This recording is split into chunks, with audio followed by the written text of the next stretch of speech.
എങ്ങനെയാണ് ഞാൻ വുളു എടുക്കേണ്ടത്? അല്ലാഹു അക്ബർ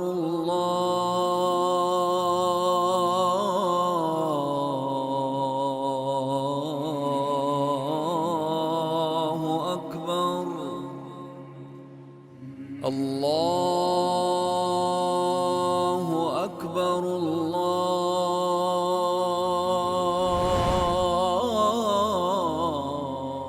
വുളു ഇല്ലാതെ നമസ്കാരമില്ല, നിയ്യത്ത് ഇല്ലാതെ വുളുവുമില്ല. അള്ളാഹുവിന് മാത്രം നിഷ്കളങ്കമായി ഇഖ്ലാസോടെ ചെയ്യുന്നതുവരെ നിയ്യത്തുമില്ല. നിയ്യത്തിൻ്റെ സ്ഥാനം ഹൃദയമാണ്, നാവല്ല. ശേഷം വായ വൃത്തിയാക്കുന്നതിനു വേണ്ടി സാധിക്കുമെങ്കിൽ നാം പല്ലു തേക്കണം. ബിസ്മില്ലാ. വുളുവിൻ്റെ ആരംഭത്തിൽ ബിസ്മില്ല എന്ന് പറയണം. അങ്ങനെയാണ് നമ്മുടെ വുളു ആരംഭിക്കേണ്ടത്. നമ്മുടെ കൈപ്പത്തികൾ 3 തവണ കഴുകണം.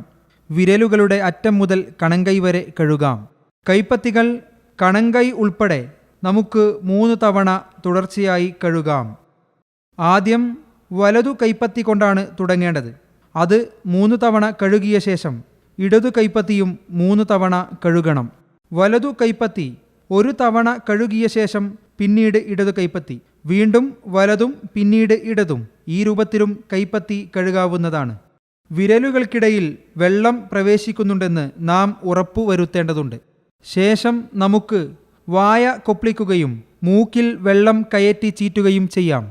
വായിൽ വെള്ളം കയറ്റിയ ശേഷം അത് ഉള്ളിൽ വെച്ച് ശക്തിയായി ഇളക്കുകയും പിന്നീട് തുപ്പിക്കളയുകയും ചെയ്യുക. ഇതാണ് കൊപ്പിളിക്കേണ്ട രൂപം. ശ്വാസത്തോടൊപ്പം മൂക്കിലേക്ക് വെള്ളം വലിച്ചു കയറ്റിയ ശേഷം ഇടതു കൈകൊണ്ട് അത് പുറത്തേക്ക് ചീറ്റിക്കളഞ്ഞാൽ മൂക്കിൽ വെള്ളം കയറ്റലും ചീറ്റലുമായി. ഈ 2 കാര്യങ്ങളും ശക്തിയായി ചെയ്യുക എന്നത് നബി സല്ലല്ലാഹു അലൈഹി വസല്ലമയുടെ ചര്യയിൽപ്പെട്ടതാണ്. എന്നാൽ നോമ്പുകാരനാണെങ്കിലോ മറ്റെന്തെങ്കിലും പ്രയാസങ്ങൾ ഭയക്കുന്നെങ്കിലോ അത് ശക്തിയിൽ ചെയ്യേണ്ടതില്ല. വായിൽ വെള്ളം കൊപ്പിളിക്കുകയും മൂക്കിൽ വെള്ളം കയറ്റുകയും ചെയ്യുന്നതിന് 2 രൂപങ്ങളുണ്ട്. തുടർച്ചയായ രൂപം, അതായത് കയ്യിൽ 1 കോരി വെള്ളം എടുത്തുകൊണ്ട് ഇവ രണ്ടും ചെയ്യുക. പകുതി കൊണ്ട് വെള്ളം കൊപ്പിളിക്കുകയും ബാക്കി കൊണ്ട് മൂക്കിൽ വെള്ളം കയറ്റുകയും ചെയ്യാം. വെള്ളം വായിലാക്കി ശക്തിയിൽ ഇളക്കിയതിനു ശേഷം അത് തുപ്പിക്കളയുക. അതിനുശേഷം ഇടതു കൈകൊണ്ട് മൂക്കിൽ നിന്ന് വെള്ളം പുറത്തേക്ക് ചീറ്റിക്കളയുകയും ചെയ്യുക. ഇപ്രകാരം 3 തവണ അഥവാ 3 കോരൽ വെള്ളം കൊണ്ട് ചെയ്യുന്നതാണ് ഒന്നാമത്തെ രൂപം.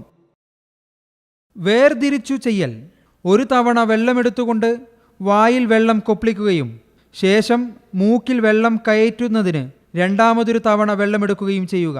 അതായത് നാം കൈപ്പത്തിയിൽ വെള്ളമെടുത്ത ശേഷം അത് മുഴുവനായി വായിൽ പ്രവേശിപ്പിക്കുകയും വായ കൊപ്പിളിച്ച ശേഷം അത് പുറത്തേക്ക് കളയുകയും ചെയ്യുന്നു.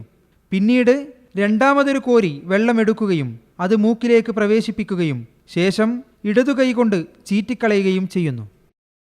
വായിൽ വെള്ളം കൊപ്പിളിക്കുകയും മൂക്കിൽ വെള്ളം കയറ്റുകയും ചെയ്ത ശേഷം മുഖം കഴുകുകയാണ് വേണ്ടത്. മുഖത്തിൻ്റെ നീളം പൊതുവെ മുടി മുളക്കുന്ന ഭാഗം മുതൽ കീഴ്ത്താടി അവസാനിക്കുന്ന ഇടം വരെയാണ്. മുഖത്തിൻ്റെ വീതി 2 ചെവികൾക്കിടയിലുമാണ്. മുഖത്തുള്ള മുഴുവൻ രോമങ്ങളും കഴുകുക എന്നത് നിർബന്ധമാണ്.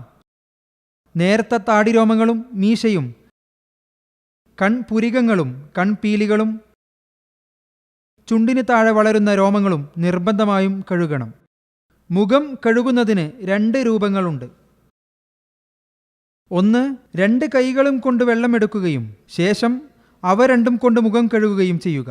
തലയിൽ മുടി പൊതുവെ മുളക്കാറുള്ള ഭാഗം മുതൽ കീഴ്ത്താടിയുടെ അവസാനം വരെയും വലതു ചെവി മുതൽ ഇടതു ചെവി വരെയും കഴുകണം.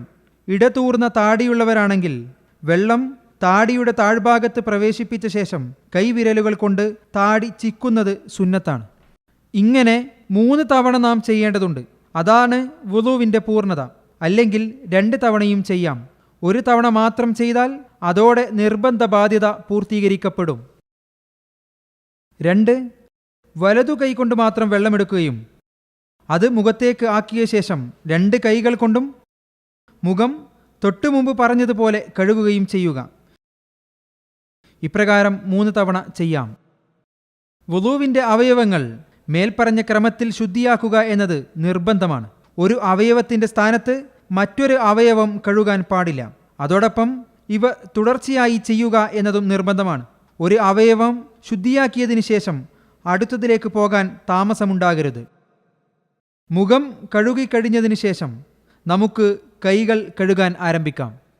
കൈ കഴുകുമ്പോൾ നിർബന്ധമായും കഴുകേണ്ട ഭാഗം വിരലുകളുടെ അറ്റം മുതൽ കൈമുട്ട് വരെയാണ്. ശ്രദ്ധിക്കുക, കൈമുട്ടുകൾ ഉൾപ്പെടെയാണ് കഴുകേണ്ടത്.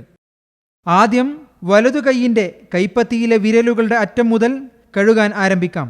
2 കൈകളുടെയും വിരലുകൾ കോർത്തുകൊണ്ട് അവ കഴുകണം. ശേഷം വെള്ളം കൈമുട്ടിലേക്ക് എത്തിക്കാം. ഇനി ഇടതു കൈയിലേക്ക് പോകാം. അവയും കൈപ്പത്തിയിലെ വിരലുകളുടെ അറ്റം മുതൽ കൈകൾ കോർത്തു കഴുകാം. ഇനി തല തടവുന്നതിലേക്ക് പ്രവേശിക്കാം. 2 കൈകളും ആദ്യം നനക്കുക. ശേഷം ആ നനവോടെ 2 കൈകളും തലയുടെ തുടക്കഭാഗത്ത് വെക്കാം. അതിനുശേഷം കൈകൾ രണ്ടും പിരടി വരെ കൊണ്ടുപോവുകയും പിന്നീട് തുടങ്ങിയ ഭാഗത്തേക്ക് തന്നെ തിരിച്ചു കൊണ്ടുവരികയുമാകാം. തലമുടിയുള്ളവരും കഷണ്ടി കയറിയവരും തല തടവുന്നതിൽ യാതൊരു വ്യത്യാസവുമില്ല. തല തടവിയതിനു ശേഷം കയ്യിൽ ബാക്കി വന്ന വെള്ളത്തിൻ്റെ നനവ് കൊണ്ട് നമുക്ക് 2 ചെവികളും തടവാം. ഇത് ഒരു തവണയാണ് ചെയ്യേണ്ടത്. ചെവികൾ തടവേണ്ട രൂപം ഇനി പറയാം. ചൂണ്ടുവിരൽ 2 ചെവികളുടെയും ഉൾച്ചാലുകളിൽ പ്രവേശിപ്പിച്ച ശേഷമാണ് അവ തടവേണ്ടത്. തള്ളവിരൽ കൊണ്ട് ചെവിയുടെ പുറംഭാഗവും തടവണം. ഇതോടെ ചെവിയുടെ ഉള്ളും പുറവും നാം തടവിക്കഴിഞ്ഞിരിക്കുന്നു. ഇനി കാലുകൾ കഴുകുന്നതിലേക്ക് പ്രവേശിക്കാം. കാലുകൾ കഴുകുമ്പോൾ നിർബന്ധമായും കഴുകേണ്ടത് കാൽ വിരലുകളുടെ അറ്റം മുതൽ 2 നെരിയാണികൾ വരെയാണ്. മടമ്പ് കഴുകുക എന്നത് നിർബന്ധമാണ് എന്നോർക്കുക. വലതു കാലാണ് ആദ്യം കഴുകേണ്ടത്. കാൽ വിരലുകളുടെ ഇടകളിൽ കൈവിരലുകൾ പ്രവേശിപ്പിച്ച് കഴുകാം. അതോടൊപ്പം 2 മടമ്പുകളും കാലിൻ്റെ അടിഭാഗവും പുറംഭാഗവും ശരിയായി വൃത്തിയാക്കുകയും ചെയ്യണം. വലതുകാൽ കഴുകിയതുപോലെ ഇനി ഇടതുകാലും കഴുകാം. വിരലുകൾക്കിടയിൽ വെള്ളം പ്രവേശിപ്പിക്കാൻ മറക്കരുത്. അതോടൊപ്പം മടമ്പുകൾ കഴുകിയിട്ടുണ്ടെന്നും വെള്ളം 2 നെരിയാണികളിലേക്കും എത്തിയിട്ടുണ്ടെന്നും ഉറപ്പുവരുത്തുകയും ചെയ്യാം. أشهد أن لا إله إلا الله وحده لا شريك له وأشهد أن محمدا عبده ورسوله. വുദു അവസാനിച്ചതിന് ശേഷം ഇപ്രകാരം ദിക്ർ ചൊല്ലുകയും പ്രാർത്ഥിക്കുകയും വേണം. മറ്റൊരു ദിക്ർ കൂടി ചൊല്ലുന്നതും സുന്നത്താണ്. اللهم اجعلني من التوابين واجعلني من المتطهرين. سبحانك اللهم وبحمدك أشهد أن لا إله إلا أنت أستغفرك وأتوب إليك.